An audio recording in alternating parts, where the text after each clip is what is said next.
Hi, welcome. It makes me so happy that you continue to join this weekly exploration of our souls during this particular historical time in which we find ourselves. We began this practice as a way to help navigate the exceedingly distressing time of the onset of the pandemic and its unexpected continuance for so many months, now into its second year. While the pandemic continues to intrude upon our lives, it does not vex us in quite the same way as it did before the vaccine was available, and we lived with unalleviated anxiety and fear. The world is different than it was, however, and seems to be evolving at a faster rate than ever, especially as disturbing currents that may have been previously under the surface of our consciousness and our community's awareness have been exposed to the light of day.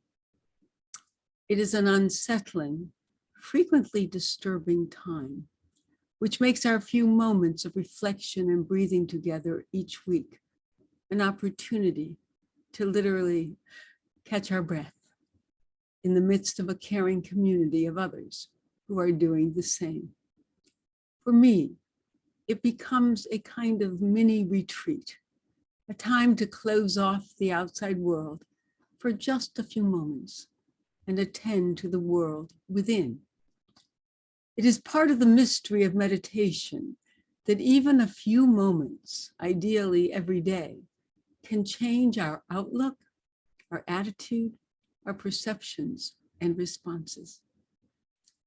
So let's take a moment to settle in and begin the process of taking a breath to breathe.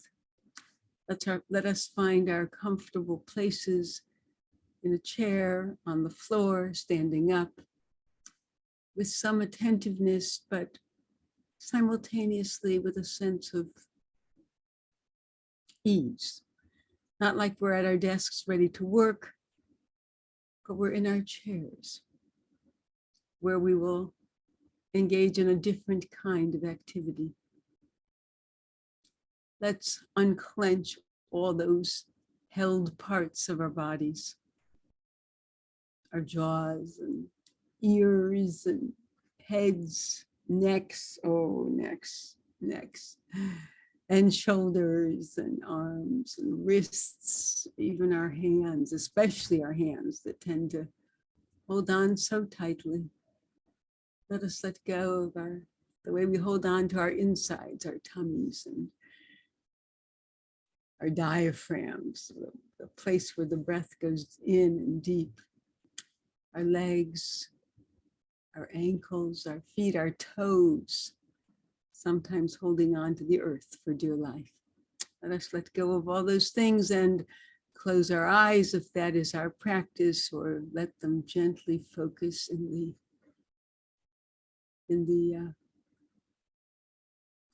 any place ahead of us, in front of us. And let us just take that first full, deep,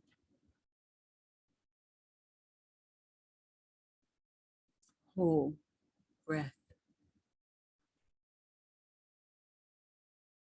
And hold it for a few seconds, enjoying its fullness. We might even try to feel the letting go around it. I often find that until that breath really goes in, that becomes the signal to let go.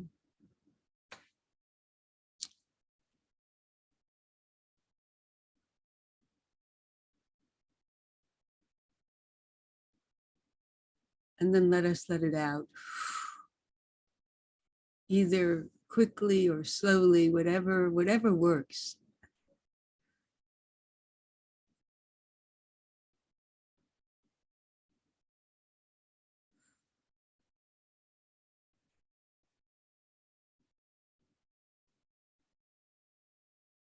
And let us focus just on this breath. going in, going out again, feeling our bodies, letting go around the breath. How good it feels. Let's enjoy how good it feels to fill up, to do nothing more than just fill up.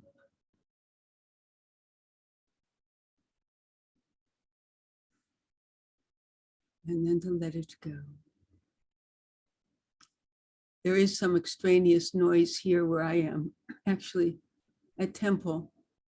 I hope it's not intruding. And if it is, just let it go, knowing that it is background sounds over which I have no control.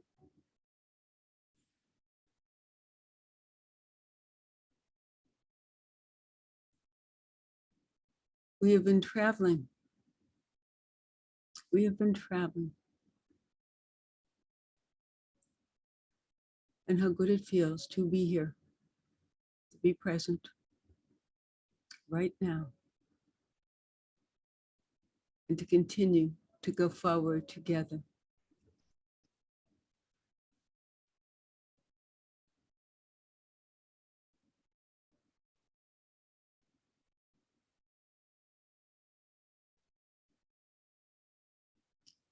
As you know, I most often find inspiration in Jewish tradition, whether in a text or in the words of a scholar, teacher, writer, or poet. And if you come across something that uplifts you and brings you comfort and strength, I hope you will share it with me. But I love to find wisdom in Jewish tradition. This week, I found a meaningful and relevant approach to the Torah portion in the writing of Rabbi Richard Address on his blog entitled Jewish Sacred Aging. Having started the Torah all over again just 3 weeks ago, the Torah portion of this last Shabbat was the third portion of the entire Torah. The first portion, 3 weeks ago, tells the story of creation. You are familiar, in the beginning, when God began to create the heavens and the earth.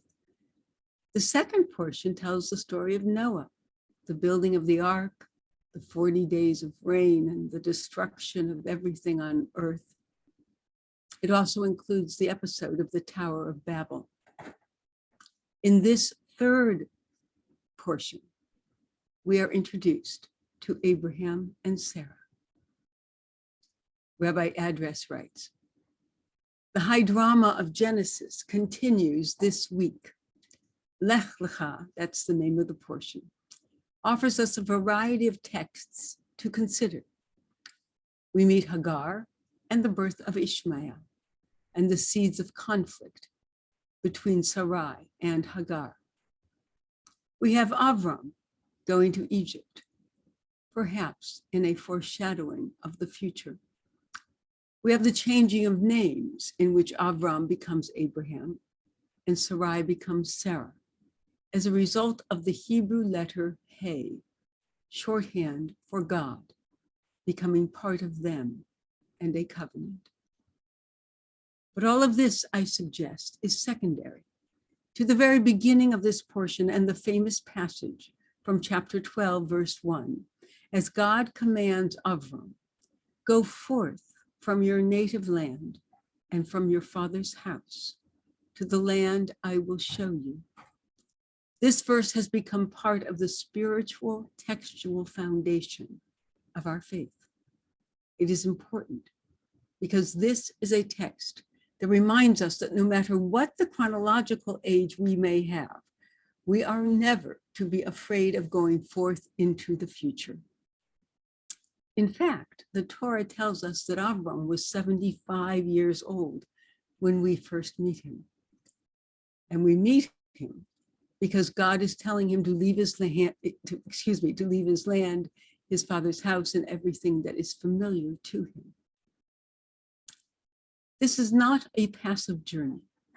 Rather, it is, I suggest, a powerful call from tradition to each of us, that we are called to grow as human beings, as Jews, as spiritual beings.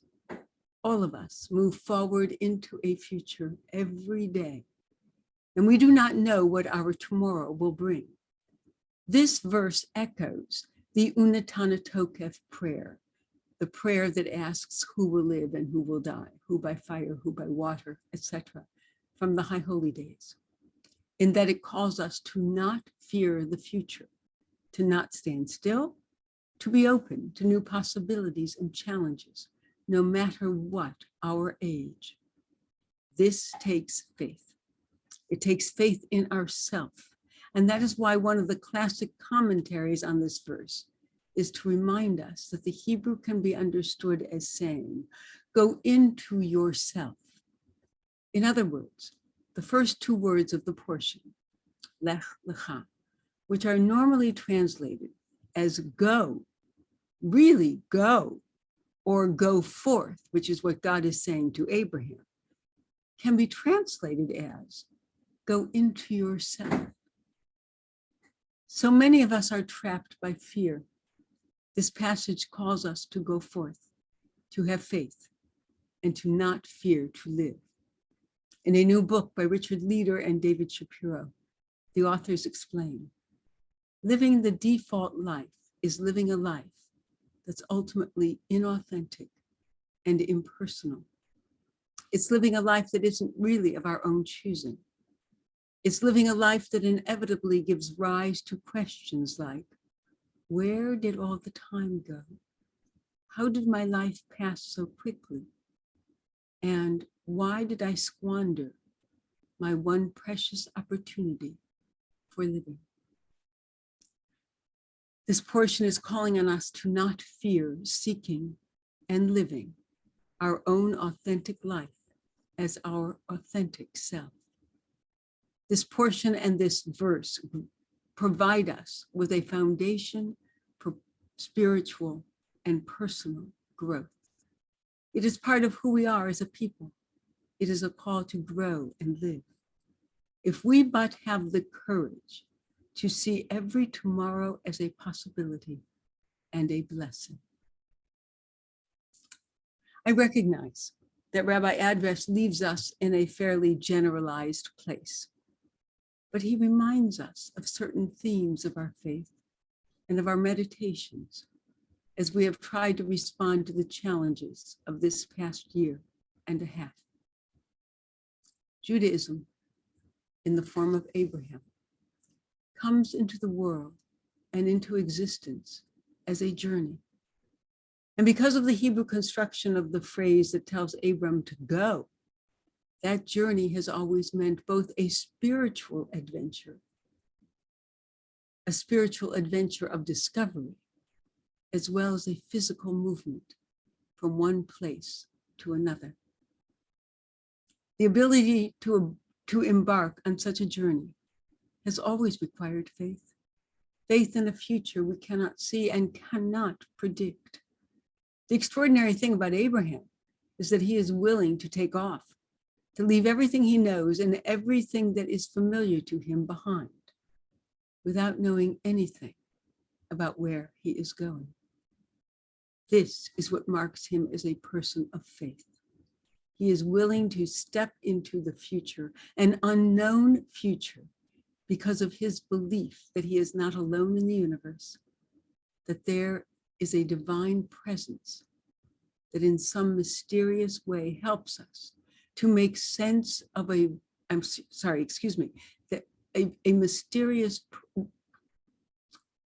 there is a divine presence that in some mysterious way helps us to make sense of and find meaning in our lives.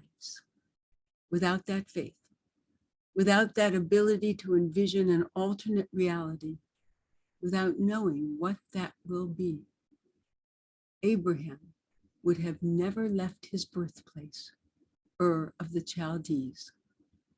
This quality of courage and confidence in something beyond himself speaks to another theme uplifted by Rabbi Address, that we are to continue to grow as human beings throughout our lives. We are never finished.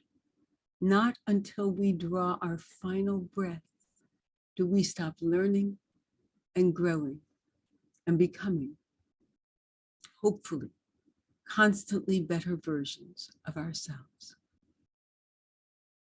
To be a Jew means to continuously take a leap of faith into the future, not knowing what we will find there, but willing to go, to grow, to learn, to evolve into the beings God hoped we would be by virtue of telling Abraham to go forth.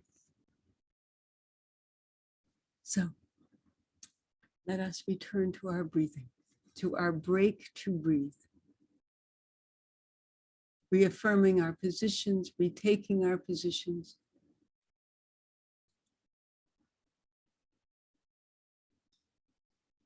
letting go of everything we need to let go, and breathing in, breathing deeply,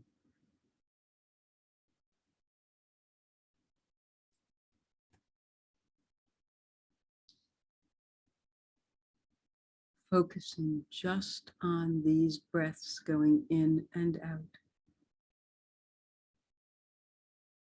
If they induce a yawn, that is absolutely normal and natural. In fact, the act of taking a deep breath uses the same muscles that would encourage a yawn.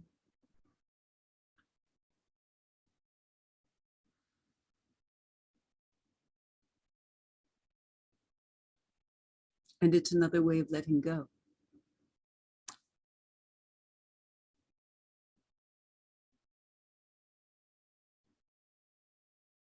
One of the ideas that is in my head as I take my next deep breath is that I find comfort in the idea that generations of Jews before me had a faith of not knowing, had faith in the face of absolute uncertainty. Part of what the pandemic has done, it seems to me, is to reveal how we have surrounded ourselves with every kind of device and strategy to make us feel as powerful as we possibly can be, to feel knowledgeable and connected, to not feel afraid, to not feel alone, and thus protected against anything unforeseen. Even the noise of our lives, I believe, that in many situations has quieted since the start of the pandemic, is meant to drown out, if not actually drown, any feelings of fear, anxiety, insecurity, and uncertainty. So let us breathe in. The reality of this one moment, because it is the only reality we can possibly know.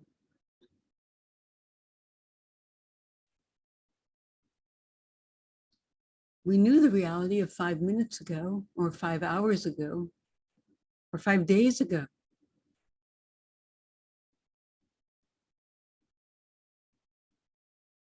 But if we're going to go forward into the future,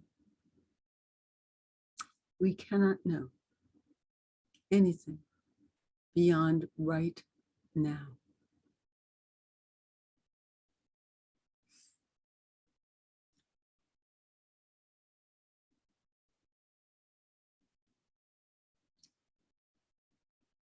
In the end, our lives become a series of right nows.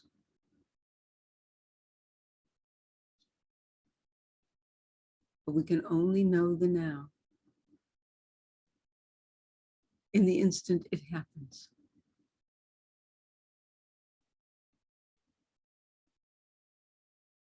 So we pause on our journeys.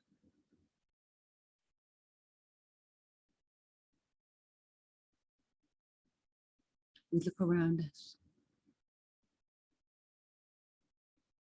We try to discern what helps us on our journey and what is a hindrance, what becomes more discipline, more luggage, what becomes more luggage, more baggage that we have to carry with us.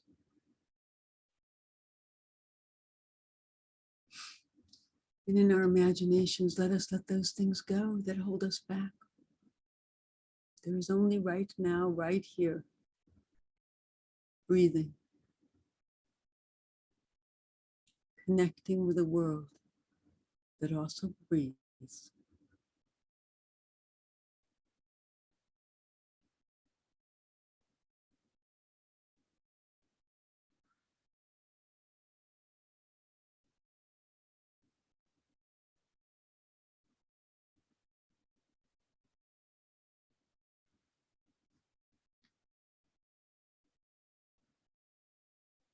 By way of conclusion, intention, and direction for the week ahead, I will share with you one of my favorite poems by Mary Oliver.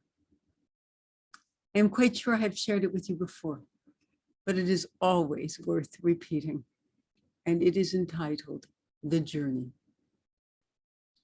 One day, you finally knew what you had to do and began.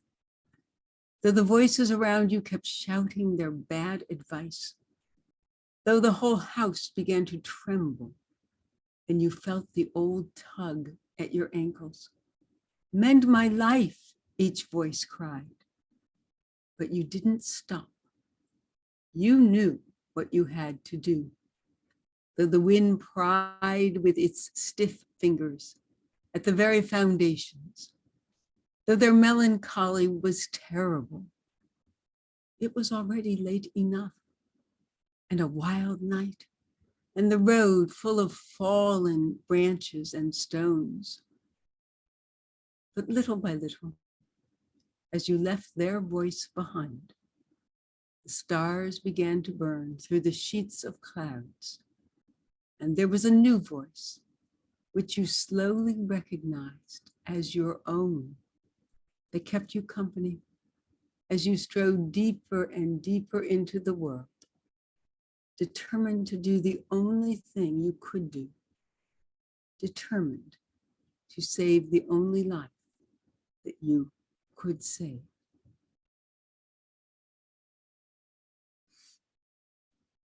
I wish you a good week, a week of even baby steps into whatever future awaits each of us, a week of faith that we are not alone in the universe, and therefore we can take that next step. We can move. We can let go.